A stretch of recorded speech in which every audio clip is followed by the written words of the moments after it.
trazendo aqui nosso querido e maravilhoso estudo, nossa maratona bíblica.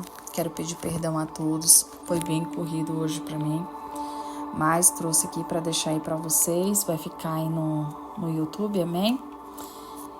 Essa maratona bíblica, ela vai trazer para nós a sugestão de hoje, Gênesis capítulo 1, capítulo 2, 3, até o capítulo 9. Eu vou trazer aqui a continuidade, tá, gente? O que acontece? Gênesis 1 fala sobre a criação do mundo. Deus chamou a expansão e criou os céus e a terra.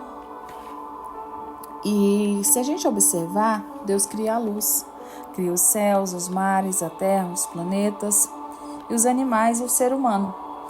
E uma coisa que eu notei aqui, vou trazer sempre essas minhas visitas aqui nesses versículos do capítulo 1, eu trago aqui que o ser humano, quando ele se concentra na busca no âmbito material, ele despreza o espiritual, porque ele vai estar fadado à ruína.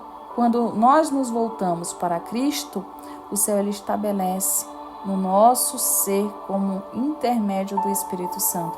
Assim passamos a viver na terra. E o que a gente vê com tudo isso? Que a terra era sem forma, vazia. A gente entende o quê? Que Deus, ele é soberano, ele é perfeito, ele criou com excelência tanto os céus quanto a terra. E tudo o mais. Então, como a gente entende que a terra era sem forma e vazia? Muitos estudiosos, tá, gente? Diz que a terra era vazia. Muitos estudiosos da Bíblia acreditam que isso aconteceu quando Lúcifer era o principal anjo de Deus. Em Ezequiel 28, versos 11 e 19, fala que ele comandou uma rebelião no céu e arrastou consigo a terça parte dos anjos. Por conta disso, o nosso Deus foi obrigado a expulsá-lo, bem como os seguidores dele. Então, o céu continuou o quê? A ser como antes, perfeito. E a terra, no entanto, sofreu com a presença dos anjos rebeldes, tornando ali injustamente o que havia descrito. Quando a gente entra lá em Ezequiel 28, 11 e 19, a gente tem uma clareza sobre isso, tá? Então, quando Deus falou, haja luz, foi a primeira ação de Deus em relação ao caos em que ali se encontrava na terra. Então, ele criou a luz e ele criou a palavra para que fosse a resposta mais rápida do domínio. E quando a gente entra aqui sobre o capítulo 2, que foi o primeiro sábado, que foi o descanso de Deus e a criação do homem e a mulher no jardim do Éden. Reparem o cuidado e os detalhes de Deus para com a humanidade, né? Assim como os céus e a terra, todo o seu exército foram acabados. E havendo Deus acabado o dia sétimo, a obra fizera e descansou no sétimo dia. E toda a sua obra que tinha feito, e abençoou Deus o dia sétimo e o santificou, porque nele descansou de toda a sua obra. Deus criara e fizera. A gente entende o que é aqui? A gente entende que a criação e o Criador, né, o invento, ele é fruto do trabalho intelectual. Se a gente for aqui no 4, que é a formação do jardim do Éden, né? Todo invento, ele é fruto intelectual do ser humano.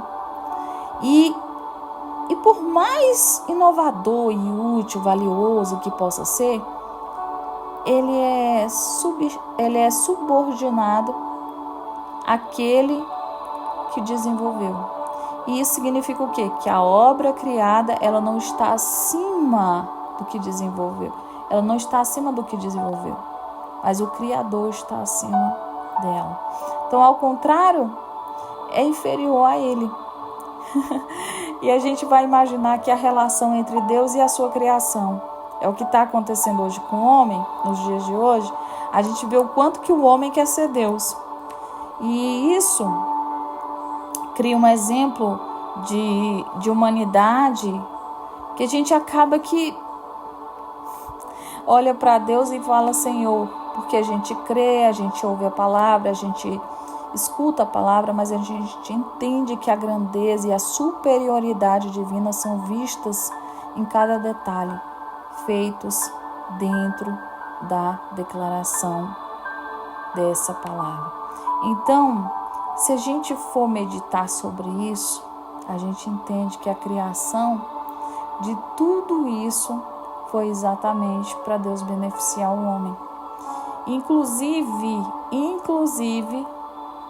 as forças do mal, elas tentam, elas sempre vão tentar, né? Mas Deus, ele é fiel. Então, quando Deus criou o homem, ele concedeu a ele autoridade e domínio sobre a terra, sobre tudo que havia ali. Então, o homem havia se tornado o quê? Representante do próprio Criador, e toda a sua criação tinha que obedecer o seu comando, como diz em Salmos 8, versos 5. Então, aqui, a gente entende o quê?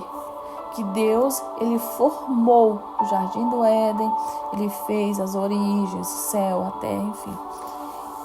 E quando a gente vai aqui no capítulo 2 e entende que Deus criou tudo, criou o jardim, criou a árvore da vida, no meio do jardim, ele indica que o homem jamais estaria sujeito ali à morte se tivesse obedecido, né?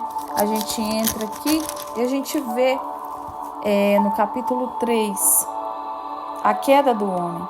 Reflita sobre as escolhas e consequência e a promessa de redenção frutífera dentro desse capítulo. A tentação de Eva e a queda do homem. Ora, a serpente era mais astuta do que todos os animais do campo que o Senhor Deus tinha feito. E essa disse à mulher: é assim que Deus disse: não comereis desta árvore do jardim? E disse a mulher à serpente: do fruto das árvores do jardim comeremos, mas do fruto desta árvore que está no meio do jardim, disse Deus, não comereis dele. Queridos, Deus, quando ele criou o homem e a mulher, ele se fez presente nessa instituição sagrada, para que ali fosse feito o homem e a mulher. Mas a serpente era mais astuta. Ela viu uma grande oportunidade de corromper, de destruir tudo que Deus ali havia construído. E ela se aproximou da mulher com astúcia e malícia ali, usando a serpente para dizer palavras ardilosas. Então, se a gente for entender, a serpente disse à mulher, assim como a fé também, ela nasce de Deus. Se a gente meditar aqui no capítulo 3, versos 4 e 7, a gente vê o tanto de astúcia, o tanto que a influência, né? O tanto que o poder de persuasão de Satanás aqui, ele opera em mentes que não são saudáveis em Deus. Por que não são saudáveis em Deus? Se Adão e Eva via Deus, porque eles foram persuadidos. Assim como a fé, ela nasce de Deus, a dúvida também nasce do diabo. Então esse semeou a dúvida no coração de Eva. E aí ela começou, ela convenceu Adão, né, que eles não iam sofrer qualquer consequência. E a gente entende que ele torceu as palavras para Deus, que havia afirmado ali que se ele comesse, certamente ele morreria. E se a gente vê aqui no capítulo 2, versos 16, e ordenou o Senhor ao homem, dizendo, de toda a árvore do jardim comerás livremente, mas daquela ali não, né? Então, se a gente meditar aqui, a gente vê o quê? Que o homem ele já entrou na sua dúvida cruel. E isso vem sendo trabalhado no ser humano. A dúvida, o pessimismo, a desistência, a procrastinação. Isso aqui envolve muito isso, gente. Então Eva, ela não só comeu o fruto, como também ela fez Adão comer. E quando a gente vai para o 4 aqui, a gente vê que Caim e Abel, a inveja do pecado, que é o mal do século hoje, que foi o nascimento de Caim e Abel, aqui no 4, e conheceu Adão e Eva, sua mulher, e concebeu, deu à luz a Caim, e disse: alcancei ao Senhor um homem, e deu à luz mais a seu irmão Abel. E Abel foi pastor de ovelhas, e Caim, lavrador da terra. Vamos lá. Abel e a sua oferta aqui, né? Ele entende o quê? O que a gente vai ver aqui? O mal do século ultimamente tem sido muito a inveja, gente. Isso aqui é onde eu tenho ministrado muito sobre muitos seres humanos. Ah, mas tudo é o diabo. A Bíblia diz que não foi o homem, é o próprio diabo. A Bíblia, tudo, se você ler ela de cabo a rabo, você é um ditado popular, desculpa aí a expressão. Se você lê ela de fora a fora, não tem escrito que o homem, tem escrito que o diabo, ele está sempre, sempre tentando. Então ele não dorme, ele não cochila. Deus também não dorme e não cochila, mas Deus é maior. Então, o que a gente entende nesse 4 aqui? A gente entende sobre Caim e Abel, a inveja do pecado e a responsabilidade pessoal, de pensar como é que Deus lida com nossos erros e ainda oferece misericórdia. Gente, vamos refletir aqui? Eu vou trazer um resumo de estudo nas minhas redes sociais para vocês, tá? Eu entendo que aqui, para a gente entender a natureza espiritual da oferta, é preciso eu saber o seguinte: antes do pecado entrar na humanidade, o homem podia se aproximar de Deus livremente. Porque isso não havia necessidade de ofertas, assim como também instituiu ali. Deus criou uma maneira de fazer o ser humano se voltar para ele em perfeita adoração. Aí vem novamente a razão, né? A gente entender aqui a oferta de Abel, que agradou a Deus, porque ele compreendia a importância de dar. Aí vem Caim com a metade da oferta, né? Porque tem gente que faz isso, a metade da oferta, e Deus rejeitou. E ali o que isso representa? Deus não é Deus de resto, gente. Deus não é Deus de resto. Caim, ele se retirou da presença do Senhor porque ele preferiu seguir um sentimento maligno preso ao coração. E a palavra diz que foi o primeiro homicídio aqui dentro do versos 8 do capítulo 4. E falou Caim com o seu irmão Abel. E sucedeu que, estando ele no campo, se levantou a Caim contra o seu irmão Abel e o matou. E disse o Senhor a Caim: onde está Abel, teu irmão? E ele disse: eu não sei. Sou eu o guardador do meu irmão? E disse Deus: o que fizeste? A voz do sangue do teu irmão clama a mim desde a terra. Queridos, a gente entende que a voz de Deus nos alerta quando o pecado nos dá condições para resistirmos a ele. Porém, a opção de rejeitar ou se entregar ao mal depende de cada um. Então, a rebeldia de Caim aqui trouxe maldição para ele e para os seus descendentes. Então, a maldição, ela acompanha aqueles que rejeitam a Deus, como diz lá no Salmo 109, versos 17. Mas a bênção, ela alcança aqueles que lhes obedecem. Deuteronômio 28, versos 2. Então, se eu for trazer isso aqui para vocês, mais explicadamente, gente, tudo que Deus quer em nós é que nós andemos em fé, em que a nossa genealogia, ela precisa em todo tempo a gente ter fé para que Deus possa crescer dentro de nós. Então vamos aqui para a genealogia do capítulo 5, eu estou resumindo para vocês, tá? A genealogia do capítulo 5 fala sobre este é o livro das gerações de Adão, no dia em que Deus criou o homem, a semelhança e o fez. O homem, a mulher, criou e abençoou e chamou o seu nome de Adão, e no dia em que foram criados, Adão viveu 130 anos e gerou um filho, à sua semelhança, conforme a sua imagem, pôs-lhe o nome de Sete. E foram os dias de Adão, depois de que gerou Sete, 800 anos, gerou os filhos e filhas.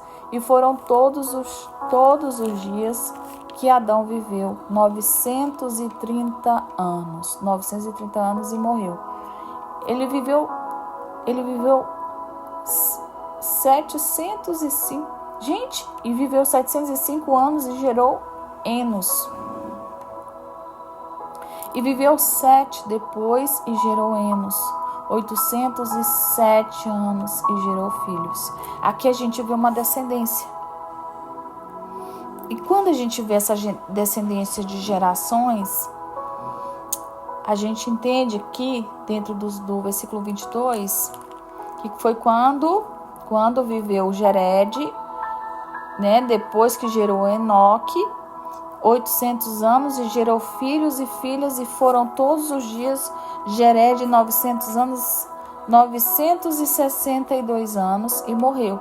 E viveu Enoque 65 anos e gerou a Matusalém, e andou Enoque com Deus depois que gerou Matusalém.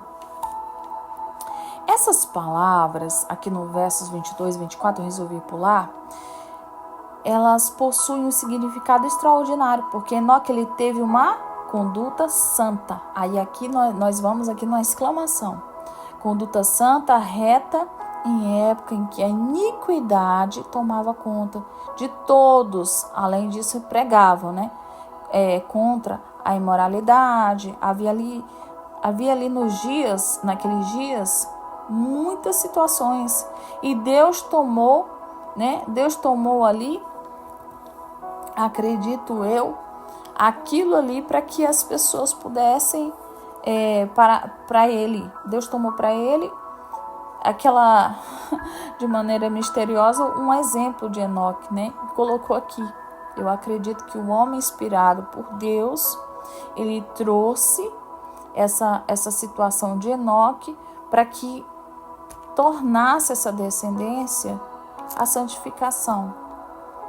Porque os pecados e a carnalidade, nós podemos até ter uma vida santa e reta no meio da fé, mas a gente precisa ter consciência. A palavra de Deus, ela é muito certa. Lá em Hebreus 11:5 fala sobre isso. Matusalém, ele nos ensina que através dele veio Abimeleque, né? Que foi o pai de Noé. Queridos, aqui de Enoque para frente, a gente vê aqui uma linhagem mais sólida. E no 6 aqui fala sobre a corrupção da humanidade, que também veio dessas gerações lá atrás. Enoque veio para desmistificar a coisa, né? Aqui só conjecturando com vocês.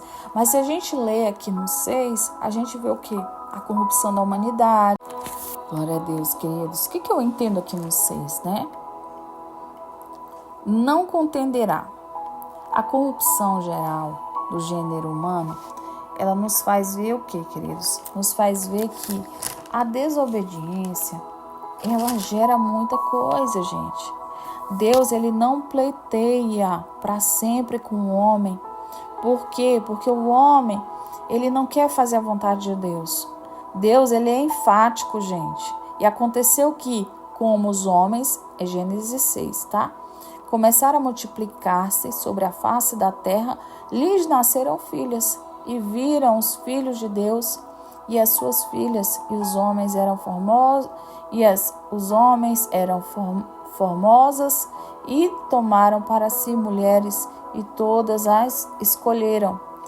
Então disse Deus: não contenderás o meu espírito para sempre. Olha que forte, gente. Deus, ele é muito enfático, como eu havia falado. Quando Deus diz que quem se dispuser a ouvir ele, terá o espírito dele para guiar você. e te instituir, e te discipular, e te conduzir a uma vida abundante em todos os sentidos. E, no entanto, quando a gente teima com Deus, eu falo a gente porque a gente tem isso, tá? A gente não quer abrir mão da nossa vontade, a gente destrói a nós mesmos. Isso é o que o homem está fazendo. Então, a razão de muitos permanecerem sem resposta das suas orações é justamente não estar se dispondo a sacrificar suas vontades pela vontade de Deus, porque desejam apenas a realização pessoal.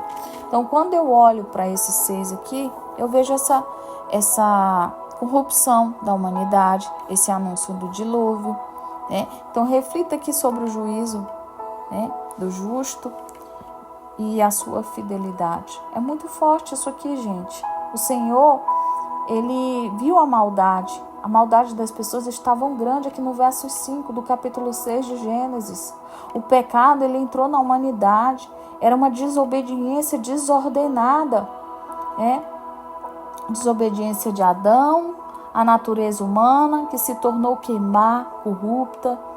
E a depravação moral, a violência, a pornografia, a incredulidade, desde os dias atuais, iguais ou piores do que naqueles tempos. Assim está em 2 Timóteo, capítulo 3, versos 1 e 9. Então, Noé entra aqui no barco, vamos lá. Aqui no capítulo 6, versos 8, a gente entende o quê? Que Noé era um homem justo, íntegro e andava com Deus. Por ele ter esse caráter, ele não seguia a imoralidade da sociedade da época, porque o temor, a obediência de Noé fizeram com que o Senhor escolhesse ele para dar início a uma nova humanidade a partir da geração dele. O que você entende aqui? Noé e a família entram na arca aqui no 7, que é o dilúvio começa aqui, né? Então Deus preserva Noé da sua família. Às vezes a gente precisa pensar na nossa importância, da nossa obediência.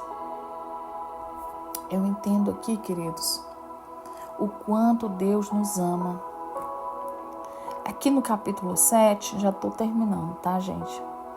Noé fez tudo conforme o Senhor lhe ordenara. Depois disse o Senhor a Noé: entra tu e tua família nesta arca, porque tenho visto que é justo diante de mim nesta geração. Gênesis 7. Noé, ele fez tudo conforme o Senhor havia ali ordenado. Esse é o grande segredo para quem deseja ser bem-sucedido. 1 Pedro capítulo 3, versos 20. Nada agrada mais a Deus do que a fé, gente. A obediência incondicional à palavra de Deus é muito notória. Quem crê de verdade não questiona nem fica interferindo. Tem pessoas que têm muita dúvida. Sabe, Deus está operando, Deus está fazendo, você está ajudando. E a pessoa fica lá, mas isso. Gente, vocês não têm que questionarem a Deus. Só temos que obedecer a Ele. Sabe, eu como terapeuta, eu tenho ajudado várias famílias. E algumas ficam tentando procrastinar. Não querem saber da verdade, sabe, divina. Sabe? Vai ler a Bíblia, gente. Pastora, mas para que... Gente, pelo amor de Deus, vão ler a Bíblia. A gente entende que através da palavra Deus salva. Deus salva, não apenas nós, mas também a nossa família. Como salvou Noé e a família dele. Muitas pessoas não vão poder entrar na arca quando Jesus voltar. Por quê, pastora? Porque se ficam questionando até hoje. Mas por que essa arca?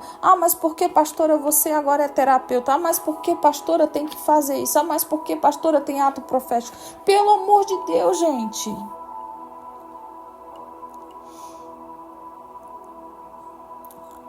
O 8 aqui, ele declara: lembrou-se Deus de Noé. Lembrou-se Deus de Noé, as águas do dilúvio diminuem. de todos os seres viventes, de todo o gado que estavam com ele na arca.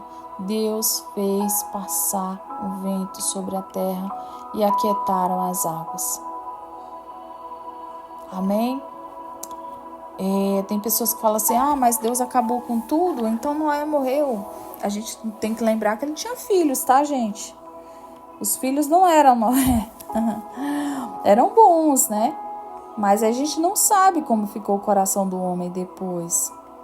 Então, a palavra do Senhor diz aqui no versos 1 do capítulo 8, que Deus lembrou de Noé. E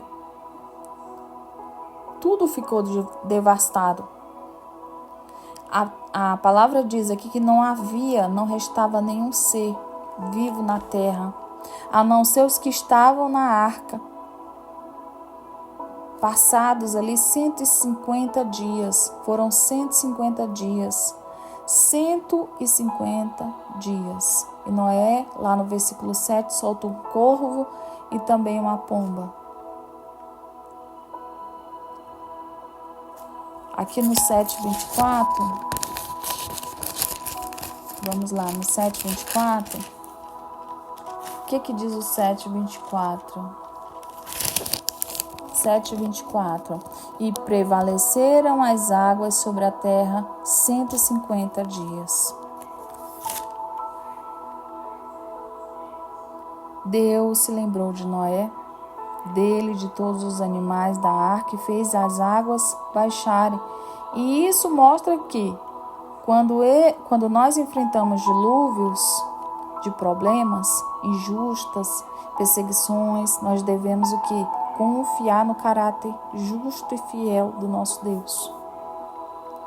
Porque o Senhor, Ele jamais falhará conosco. Aqueles que possuem aliança com Deus, queridos, não tem o que falar. Amém? Aqui no capítulo 8, fala sobre o fim do dilúvio e a restauração da terra. Note a fidelidade de Deus se cumprindo e as suas promessas também aqui no capítulo 8, amém? Capítulo 8, né? Que Deus lembrou de Noé. Noé e a sua família saem da arca. Edificou Noé um altar e foi a primeira ação de Noé ao sair da arca com a família dele. Levantaram um altar ao Senhor para oferecer holocaustos. Deus aspirou o cheiro suave produzido pela queima da gordura e dos animais. E Deus se agradou e abençoou Noé e a sua casa. Aqui no versos 20, tá, gente? No versos 20 do capítulo 8, edificou Noé um altar. Glória a Deus. Deus estabeleceu uma aliança com Noé. E aconteceu aqui, dentro do capítulo 9, essa aliança. E a gente já está terminando, tá, gente? Deus abençoou Noé e os seus filhos. E disse, frutificai e multiplicai, e enchei a terra. Aí você diz assim, meu Deus fez tanta coisa boa, Deus fez uma terra, Deus colocou pessoas para frutificar, para ser multiplicado. Mas o homem ainda continua com o seu coração, né? Deus, ele nunca mais destruiu a terra. Ainda que não lhe faltem motivos para destruir, mas ele mantém a terra. Muitos, estão vivendo aí caos, terrenos, porque o próprio homem está destruindo a si mesmo. Aleluias. Queridos, a aliança de Deus com Noé e a humanidade inclui esse arco-íris como sinal. Então, a fidelidade de Deus nos dá essa certeza. Então, hoje, pergunte a você mesmo, o que Deus quer me ensinar sobre essa criação? O que Ele quer me ensinar? Obediência, misericórdia, através desses capítulos? Faça uma oração pedindo sabedoria para entender a palavra e aplicá-la na sua vida. Anote pelo menos uma lição prática aqui, ou uma mudança de atitude que você deseja colocar em prática hoje, amém? Deus possa te abençoar com toda sorte de bênção. Amanhã tem mais estudos. Deus abençoe. Hoje nós fomos até o capítulo 9, resumidamente, trazendo aqui para vocês. Beijinhos no coração de todos.